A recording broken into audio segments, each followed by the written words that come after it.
Australia's China's campaign of economic punishment against his country was vindictive. World News from the BBC.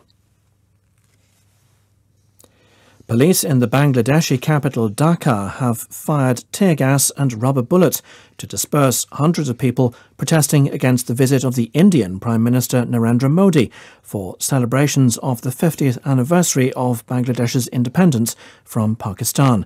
They said a large crowd had gathered after Friday prayers and started throwing stones at the security forces. Protests against the military are continuing across Myanmar, a day after 9 people were killed by security forces defending the new regime. Celia Hatton reports.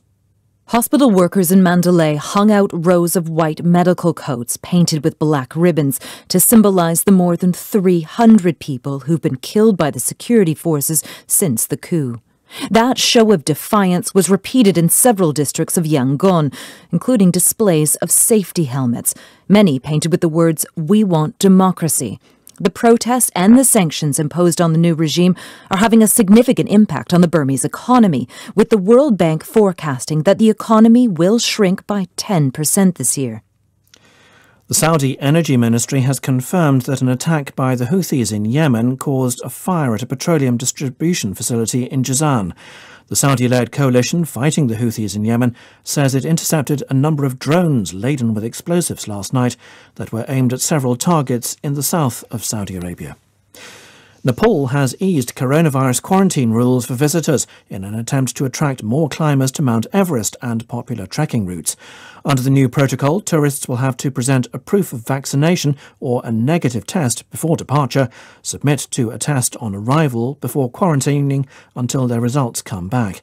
Previously, visitors had to spend a week in quarantine in Kathmandu before proceeding to their destinations. All trekking and mountaineering routes were closed last season. BBC News. 天天在一起，天天用心听，听见台北的声音。FM 93.1，幸福永远属于你。公民总主笔，方恩格时间。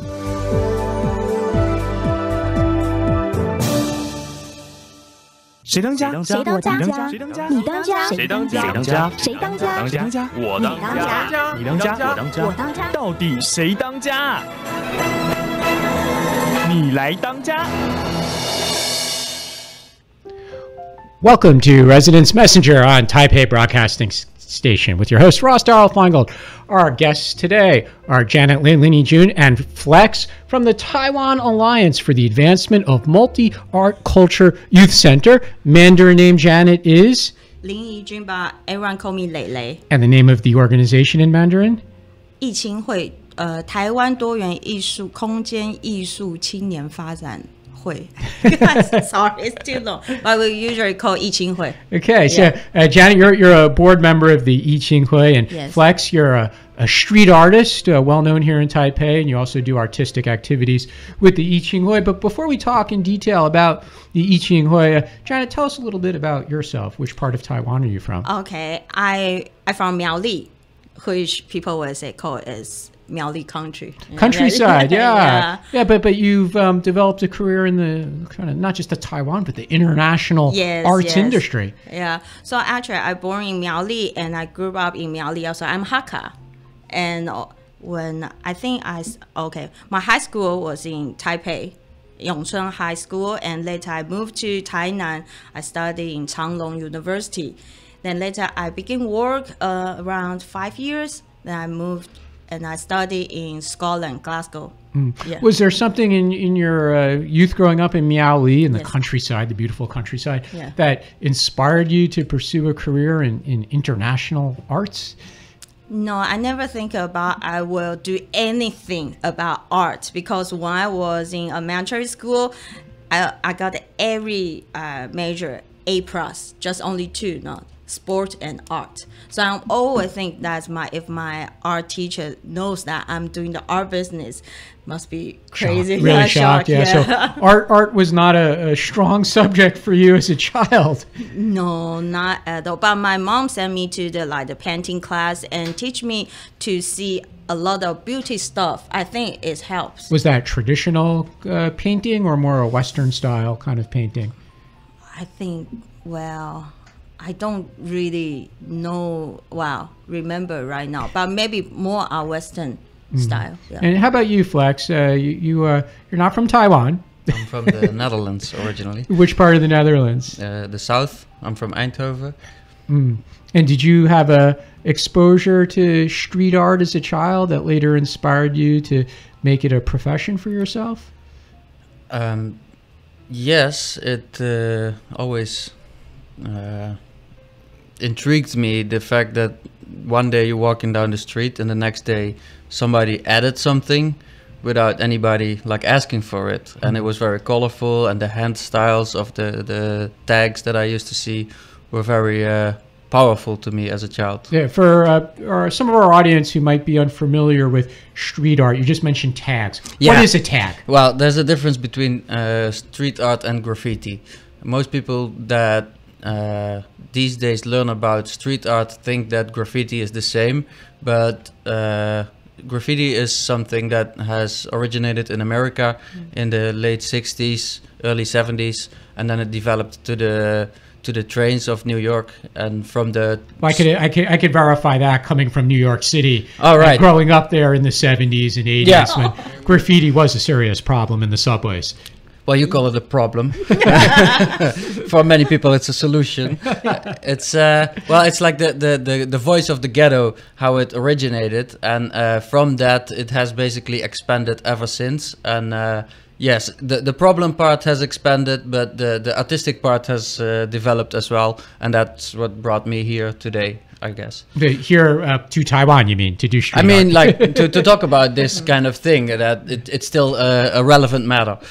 Certainly. So, and obviously it's something that's global. It's taken you to the other side of the world from the Netherlands. Yeah, it's an amazing journey so far. Janet, how about your journey? You mentioned you studied in Scotland. Yeah. How did you wind up in Scotland from Taiwan? What was the motivation to study in Scotland? Okay, first thing is I must say sorry for you first because I don't like America. Well, thank you for your honesty. Sorry. So there are only two countries I can choose. One is Australia and one is the UK, because I don't want to learn another language like French, Italian. So I choose study. Or Dutch. Well, all due respect to you, Fleks. So I choose to study in the UK.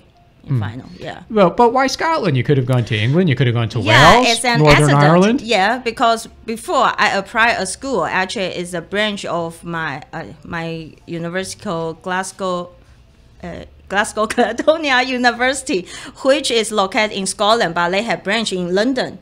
So before I was supposed to study in London, but because I need to attend the language school need study in Scotland. And so in the final, when I pass all the language program, I think, why I need go to London, which the branch just have maybe one floor in a building, but in here I have whole campus, and the living cost is a huge difference. So I think, well, how about just stay in Scotland? So you fell in love with Scotland? Yeah, absolutely. The food, the weather, the nature. And the Celt. And the Celts, yes. Well, we could talk. Oh, and the whiskey too. Yeah. So you have your own Celts? You brought him back to Taiwan? I know I'm a girl, but my boyfriend have a Celt. He is a Scottish, but probably after the violence, it's so difficult to put his Celt on right now because it become huge. Does he know you're saying that on the radio? It doesn't matter. He's in Scotland. If you could compare Scotland and Taiwan. I know that's a difficult question, Janet, but what is the biggest difference or some of the biggest differences between life in Scotland and life in Taiwan? Well, in Taiwan, I work all the time, even 24 hours, 7 days, and nonstop. But in Scotland, I'm quite relaxed there. Probably it's because I don't need to do much work there.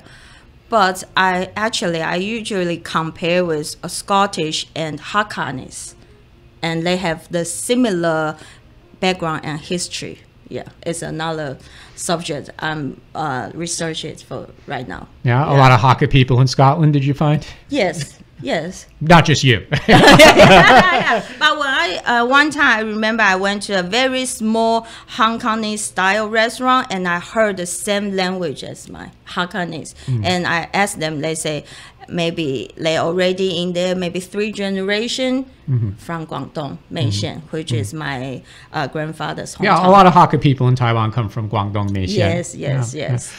Fleks, when you first started to travel out from the Netherlands and come to other countries, including Taiwan, what were some of your first reactions as far as the differences in the street art or artistic knowledge, appreciation in general? I think it's not only the international impressions that I had, but also the reach that the internet had at those times. Because when I started traveling vacation-wise, it was like a 2006, 2007, and there was like different styles. I took an interrail trip through Europe where you could see like a different graffiti style in each country, where everybody had like a different way of shaping their letters and their characters and the productions.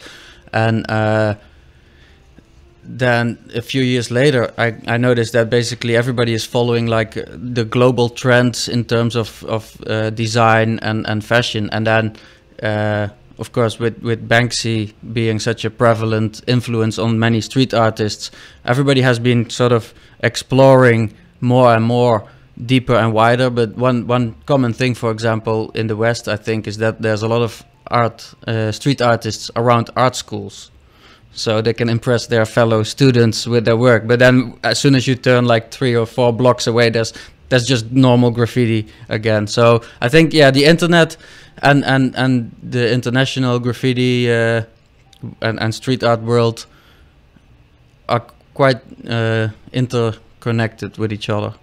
So it truly is a kind of like a unifying, I wouldn't want to call it a factor, but more like an influence, the internet on street art. Would that be fair to say?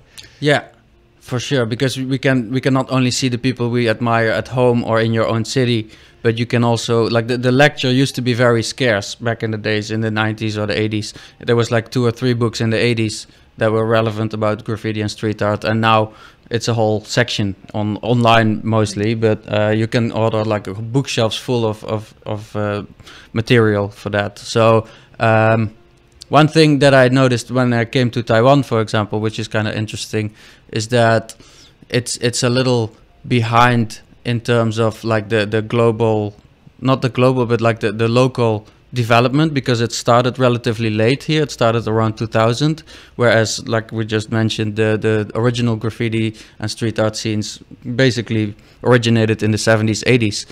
And that's the same for most of the Western cities that you see. But in Taipei, there were only a few people maybe doing graffiti in 1999 or something. So what I've noticed personally is that the art that people can see in real life is still a much bigger influence than something you could see online. Because I would expect, after seeing this global trend in the Western cities, that everybody would follow those trends. But then here I see that there's still some like struggles in style and maybe in solving problems design wise that we did like in 2000 maybe.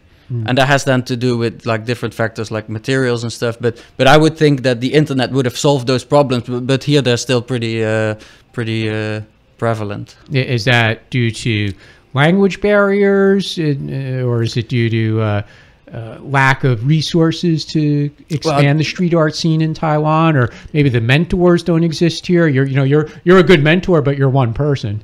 I guess. Yeah, it's a little bit of all you just mentioned, but yeah, the language is always a big barrier, I think, in Taiwan, because, and also it's an island. Like the geographic factors are also very important, because nobody drives here from some random road trip. You have to fly here, so you have to decide to come to Taiwan before you end up here. That's one of those things that I think is very, very strong in terms of Taiwan's status. And then the mentorship. Yeah, there's no like 50-year-old mentor here who has been painting since the 80s, and I think the oldest is not even 50 yet. The oldest graffiti artist I know in Taiwan. Well, somebody who's close to 50 myself, I'm a big fan of importing 50-year-olds. But speaking of this kind of artistic exchange, Janet, you're one of your other endeavors is with something called the唐丰艺术中心, and you help Taiwan artists get out of Taiwan. Whereas, Fleks, you're bringing your art to Taiwan, and Janet, you're helping Taiwan artists sort of go international. What kind of challenges do they face? Bringing their art, their Taiwan-made art, to international audience exhibitions or even buyers. Yeah, I ever attend like the Art Stage Singapore and Photo Fairs San Francisco, Art Manila and others. I can't really remember quite a lot, but most of the time I was the only and the first Taiwanese gallery be that art fair. Why is that though? I mean, Taiwan has been despite being an island, as Fleks reminded us, as far as being connected to the international business flows. I mean, Taiwan has been a country for 50 years that's played an important role in the global economy. But why not the artist? I mean, Taiwan sells everything from computers to semiconductors to bicycles and umbrellas. Why not its art? Yeah. Okay. In fact, Taipei is very top position of Asian art market. That's for sure. But the thing is, for me, I think it's quite unfair in this industry, which we discussed before. Like in here, if you know some, you are familiar with some teacher or some gallery or some buyer, or you are a very rich people and you know how to paint, then you got buyer. But that's not work for me, because I want let the artwork tell by itself, not tell by people. I mean, I buy your works because I know you. That is not my type.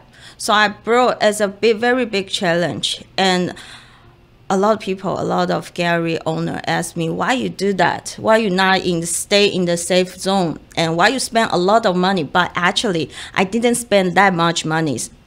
Nowadays, I shouldn't say that, but most of the art fairs in Taiwan are quite expensive, even more expensive than in Dubai or San Francisco. So include the flight ticket, and I usually carry all the stuff with me, all the artworks. Yeah, but for the biggest challenge to promote the Taiwanese artists to overseas is no one have confidence of Taiwanese artists. When you say no one, do you mean the exhibitors, the museums, the buyers? The buyers. Yeah, they were interesting and they know that work is good. But I mean, for this kind of art fair, to do the investment probably is their first thinking, the first thing to think about. But don't you tell them to buy it for the love of the art, of the piece, of the artwork? Yeah, I told them, but and somehow they were, wow, that is the interesting of contemporary art, because you know some young artist and you know he will maybe grow up and his work will become better and also can let you make money or something that is as an interesting and for contemporary art is like a building in somehow. But the thing is, like if we compare to Korea, Japan, you know, they are bigger country, and their country promote a lot of their local artists to overseas, but not Taiwan. Why not? I don't know. Maybe it's because all the Chinese gallery, most of Chinese gallery that they begin the business before 20 years. 20 years ago. And in that time, Taiwan was really rich country. And so people will, the buyer will spend a lot of money to buy the artwork, but not now because of the transportation development and also the internet.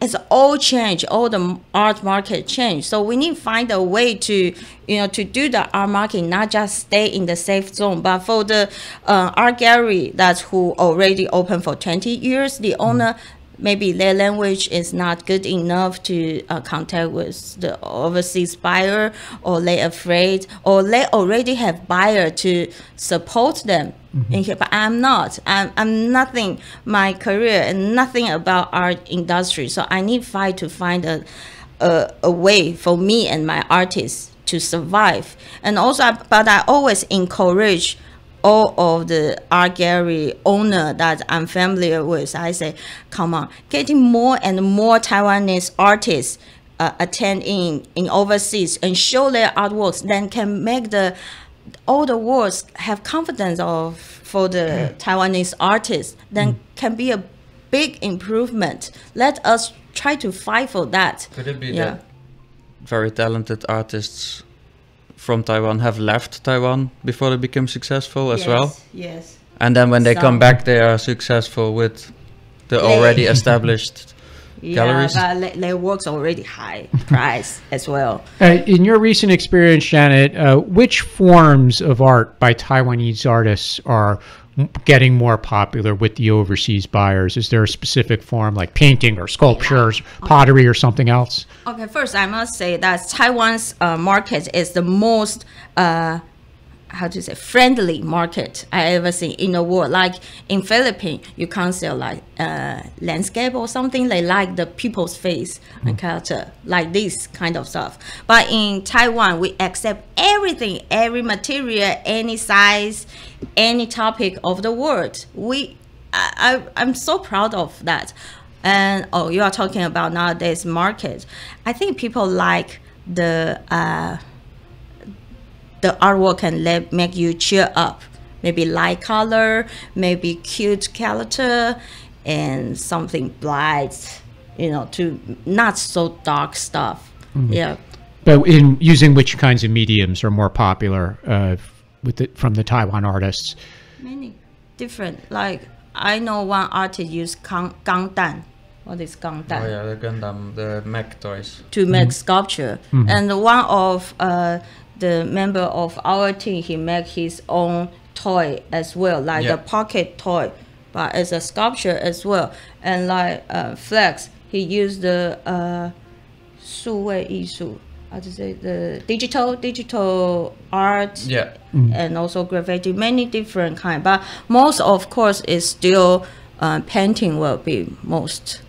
Fleks, do you agree with what some of Janet's recent observations that about these challenges that Taiwan artists have, and but maybe things that are happy might have a growth potential? If you paint on the walls, the cute characters usually win from everything, because I have spent more than 20 years in practicing my letters. But if it's a cute rabbit, that would be much more appreciated, or a Hello Kitty, for example, more photos by the mass. However, there's always purists and people who are knowledgeable. So, for example, recently we have painted a Daft Punk dedication in Ximending, and that's found in the movie street if you're interested. And that's gained a lot of like specific people to come there and take a picture. So it in general, yes, I think it's the Japanese influence, historically speaking, that people just like that cute stuff so much.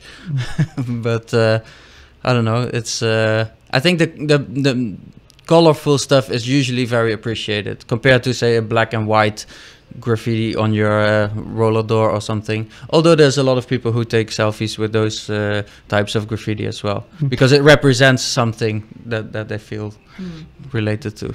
Do you find, Fleks, that when you're doing street art, you're creating street art in Taiwan, and then you share it on the internet, photos with people outside Taiwan, do some of those people ask or point out things that maybe you don't realize? Like, have you I hate the phrase, but have you gone local? Does your art pick up the habits or the styles of the Taiwanese artists? I think maybe it's the contrary. I'm trying to promote the European methods to the Taiwanese artists more, because what happened was that in the 90s the spray paint development happened in Europe, and the fancy brands, how we call them, are all from Europe. And I'm one of the users of the fancy brands in Taiwan, and they are usually 2 to 3 or sometimes 4 or 5 times more expensive.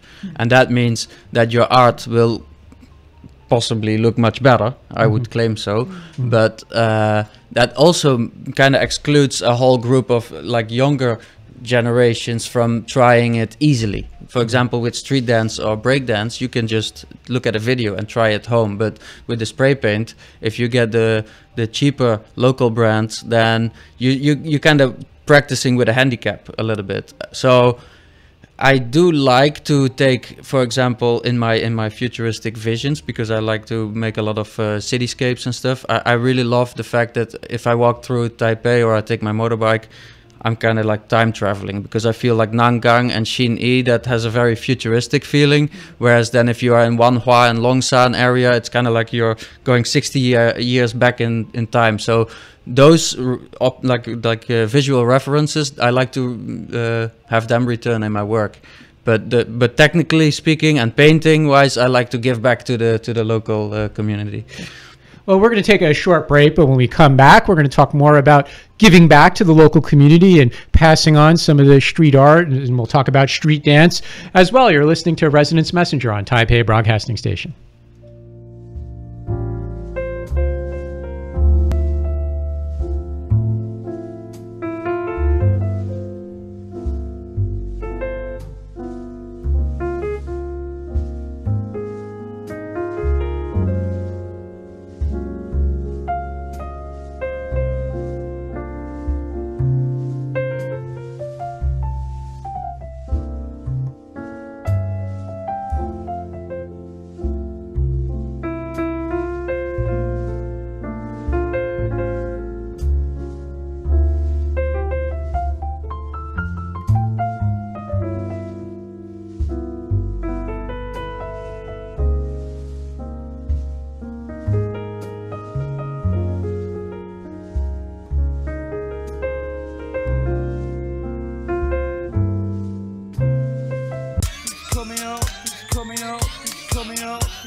It's there.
有长照服务需求、长照特别扣除额问题，请拨打1966长照专线，5分钟内通话免付费。一通电话让长期照顾管理专员协助申请长期照顾服务及解答长期照顾特别扣除额相关问题。以上内容由台北市政府卫生局提供。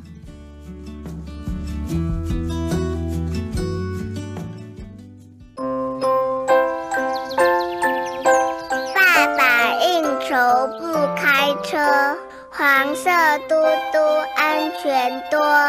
应酬喝酒不过量，安全回家最上道。爸爸要平安回家哦。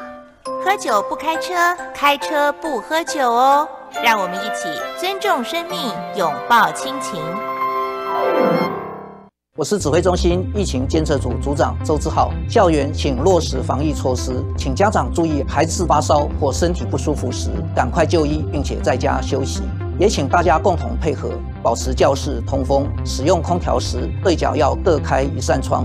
餐点分配请由固定人员执行。打赛前请量测体温，清洁双手，佩戴口罩。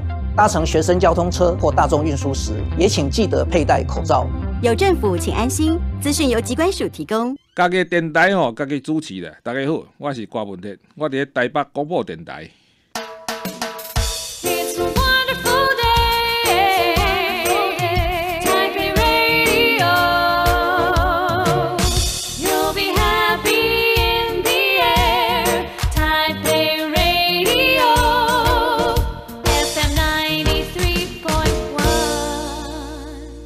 谁当家？谁当家？谁当家？你当家？谁当家？谁当家？谁当家？我当家。你当家？我当家。到底谁当家？你来当家。Welcome back to Residence Messenger. Our guests today are Janet Lin and Fleks from the Taiwan Alliance for the Advancement of Multi-Art Culture Youth Center, known in Mandarin as the Yiqinghui. Janet, tell us a bit about what the Yiqinghui does. Actually, now before in the past 10 years, we was the 台北多元艺术空间青少年发展促进会, and now we become 台湾多元艺术空间青少年发展促进会. Means from a city, Taipei City, become a whole country's association right now. And actually, 艺青会 for us is more like a platform. The member like me and other people that we all have our own business, like I'm doing the art business and some of the members doing the street dance, and also someone do the Aboriginal handcraft industry, skateboards, and we also have the student association in as well, and some charity and tattoo industry as well. And actually, 艺青会 is more like a platform for us to make everyone together and become like the activity, those to like if someone want to do an activity and it make it bigger, we can combine together and make it bigger, no matter in promotion or the content of like activity, and everything will become like more successful and bigger. That is the platforms, and we help each other.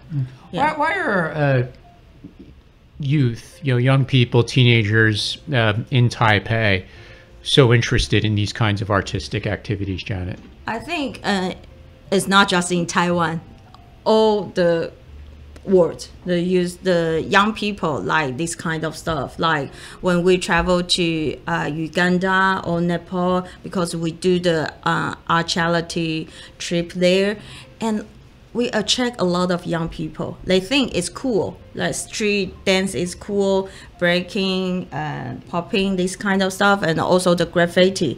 And it's always attract people, not just in Taiwan. But we tend to think of Taiwan as a place where the majority of parents and then students are focused on science and math and those kinds of things, and being involved in artistic things are usually discouraged, not encouraged. I think the situation changed right now because like we have one dance group, B-Boy City. HRC is a dance classroom, and now have like the kids 4 or 5 years, and their parents send them to learn the street dance because actually their parent is same as my age. And in my age, because like what you say, our parents think is not good. We should focus on the school art, school work or something. But for us, we think, wow, when we in that generation, in that age, we want to do something, but we can't. So we don't want to stop our kids. Yeah, I think the generation changed, something changed. Yeah.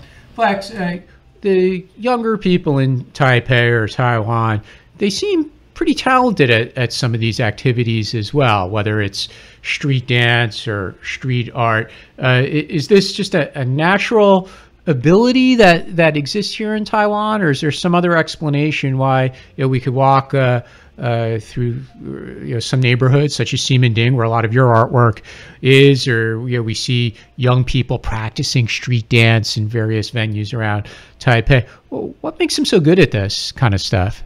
I think they naturally like to study, which means like they can study very well, and that's the thing of the culture here that's always encouraged. So like Janet is saying, maybe the former generations wouldn't encourage to study these subjects, but if you already grew up and know some people who have been successful dancers, then you could encourage your own child to study the dancing, and then if you let them study what they love to do, then the passion kind of takes control, and I think then there's no limit to how far you can reach. Janet, what are some aspects of the Iqinghui's activities? What you said, there's some dance activities, for example. Mm-hmm. What are the types of dance activities that the Iqinghui is involved in? Well, not just, street dance have many different styles, like what I say, popping.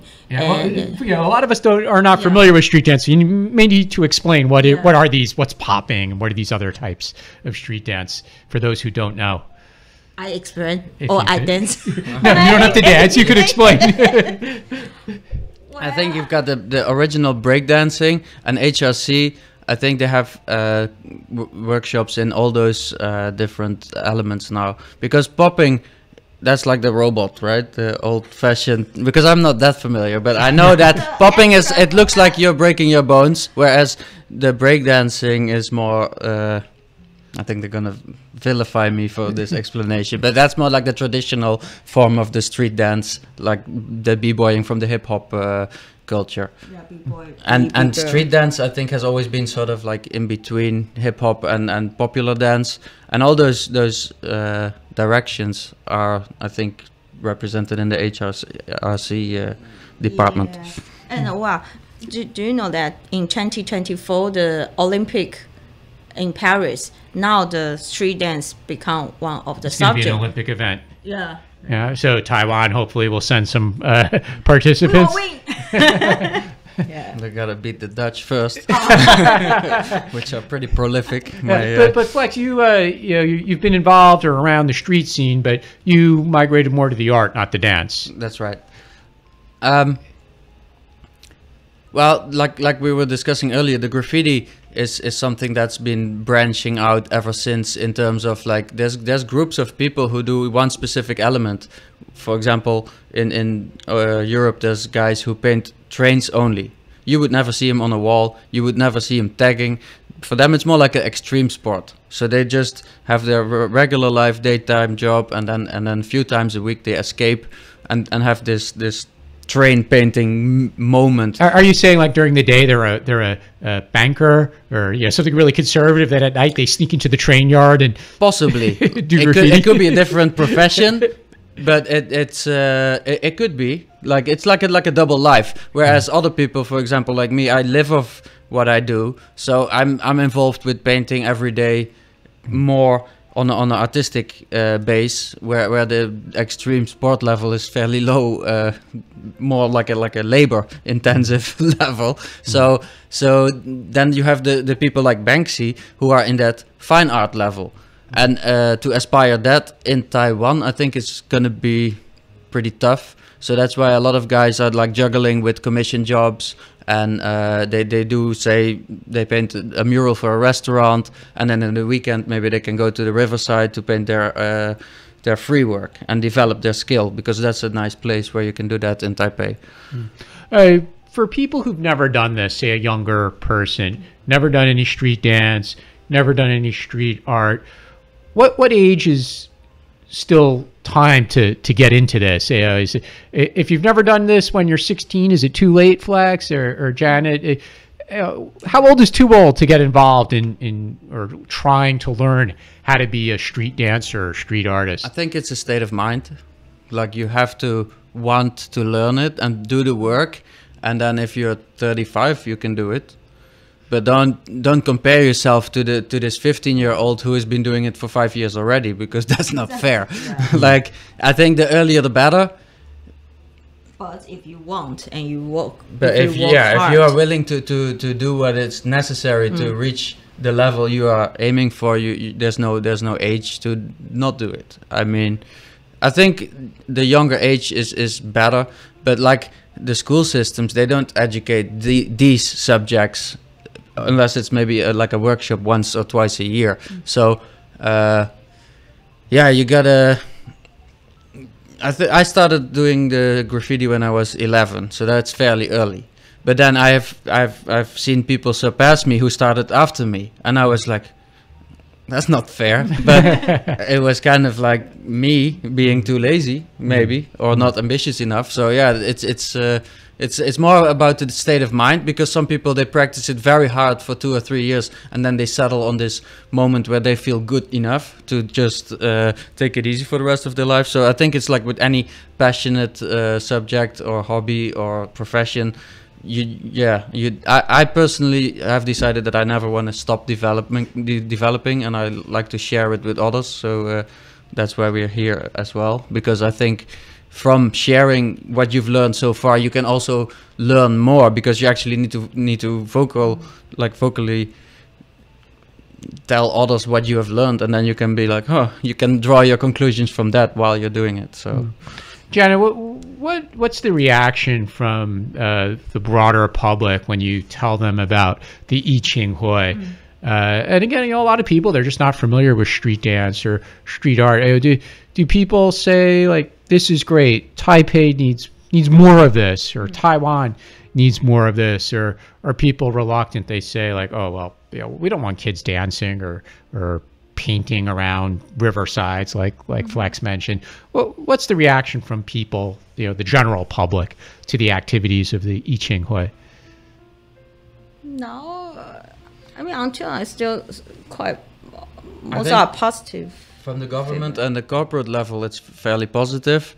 I think the everyday people have a hard time grasping how can we ever turn this into a profit, like some kids dancing on the street. That's never going to be a serious thing, maybe. Yeah. But if you go to Ximending and you have that Taipei Cinema Park, and you see how many people are dancing and using BMX and skateboards, they're like the whole day. There's so much energy. It's just. It's insane if you think about rejecting that, or like trying to disregard it. Sorry. Yeah, please. For this question, like, we not just work this for a year to see the success. Actually, our leader of City Marks is our graffiti thing's name, and the leader's name is Jimmy. Jimmy worked for this for more than 12 years. And from no one say okay, and everyone against him say don't do that and don't bring the kids, but become, well, every activity, every event he built and he made, and to attract more young people and to make the parents knows that they are doing the right thing, not the bad thing. We spent a lot of years to have this. So it's not just achieving one moment. But nowadays, I think we got quite positive feedback recently. I also think that if you compare, say, 1 million NT per year in a job that you hate with 100,000 NT per month, sorry, because that wouldn't be much. But if you have like 1 million NT per month in a job that you hate, or you have like 100,000 NT in a month for a job that you love doing, as a parent, what would you see your child rather do? And I think a lot of people have woken up to the idea that if you're passionate about your work and maybe your house is not paid off that quick, but you have a happy life, that's worthwhile, and it goes along a lot further, I think, than just having all that money and no time or happiness. Speaking of making people happy, Fleks, where can people go in Ximending or other parts of Taipei to see some of your artwork and get happy by watching it or looking at it? Like I said, the Taipei Cinema Park. That's what you can find on Google. It's kind of like in the back of Ximending. If you go exit the MRT station, you need to walk a little bit. But I'd say getting lost in Ximending is not that bad either. I gotta be honest with you, Fleks. When I go to Ximending, I feel old when I go there. Well, not anymore. I think now changed. You come. There's a lot of young people and a lot of noise, but the Taipei Cinema Park has a good vibe. I can tell you that. Mm. And other places where people could see your artwork? Well, the riverside parks and the occasional mural that I have painted here and there all over the city. It usually has my signature underneath. So where could they find your signature? Is it on the left, the right? What color is it? Do you have a specific style? Well, you could find me on Instagram at Fleks1. It's with KS, not with an X. So that's where you could see what I've done. And like I say, the riverside, that's kind of an interesting point, because the riversides are regulated by the government, so they're designated graffiti areas. But it's kind of rare, because nowhere in the world have I seen a policy like in Taipei, where they roll every mural white after 4 months. It's kind of like everybody gets to have a fair try. Mm-hmm. So if I spend, say, 20,000 NT and 5 days on a mural, or a 3-year-old finishes one spray can, the result is the same. In 3 months, we're gonna get rid of it. It's gonna be white, and the next one can show up in line. Yeah. So it always lasts as long as like the last shelf life, how they call it. So yeah, it's the riversides, and I think everybody is familiar these days with those walls. Fleks, what do you think of this recent craziness with the NFTs and this non-fungible token for art? I feel like I'm a guy who's standing at the bus stop and I constantly like see the bus passing, but I'm on board one day soon. Like I'm working on my tokens. Oh yeah, so your art will be available. Jan, are you going to represent his NFT artworks? Yeah, because last week actually we drive to Taiwan to do a work, and he spent the whole journey to discuss the NFT to me in that time, and also Jason talked about NFT to me. Jason Yan talked about NFT to me 2 weeks ago. Actually, last year, a lot of people talk about NFT, but I'm thinking, oh my God, it's not what I'm going to do, because I was explaining to Janet that if you have a Monet painting or a print of a Monet, there's a little price difference. And I think that's what you could compare a normal JPEG with an NFT JPEG. So it's a matter of time before everybody is convinced that the one with the token is the valuable one. And I think the people who deny it right now, they're not gonna last forever. So you're optimistic about the potential for the NFTs? Yes, and I'm feeling dumb for missing out at this point. But does the NFT work well with what you do as well with the street art? I have seen some graffiti and street artists make a lot of money in the last few weeks with it. So I'm optimistic about it. Well, hopefully, Janet, you'll bring some Taiwan artists to the world using NFTs. I hope so. First, I need to understand what is NFTs. Yeah. For the I Ching Hui, Janet, are there any upcoming activities that you could share with us? Actually, we have a lot of events is coming soon. Like we prepared the street dance for Olympic Games, so we have a lot of activity, and also we have a big artwork is going to do in Dongsan Shui Market, which in Wanhua. It will happen this week, this year as well. This year, this year, yeah, because it's a big project. I already worked for that for a whole year, and now it's going to happen. Yeah, many different kinds. But people can search on our social media, and we will publish on it. Tell us how to find you on social media. just type 艺青会，艺术的艺，青年的青，会。Yeah, 艺青会 Association. Yeah, and that's on Facebook. Yeah, it's on Facebook. Okay, and are a lot of the activities just open to the public? People just come walk over and watch people dancing or watch people doing street art. You can join. Oh, you can actually join. Yes. Okay, so people listening to the show, they can come and actually do some dancing or some street art with you. Sure. I will as first teacher. With the graffiti, it's a little more complicated because you need some resources. So if you have some experience already from the riversides and you would like to paint in Ximending, we usually go to the office of our friend Vastar, who has a big sculpture of a Godzilla outside, and then you can ask for a spot on the wall there, and he will appoint it, so you won't make anybody angry. Many young kids right now. Yeah. Okay. Just 20 well, years. I've learned so much about street art and street dance in Taipei. So thank you for coming on the show. Any final thoughts about street art or street dance in Taipei you'd like to share with us?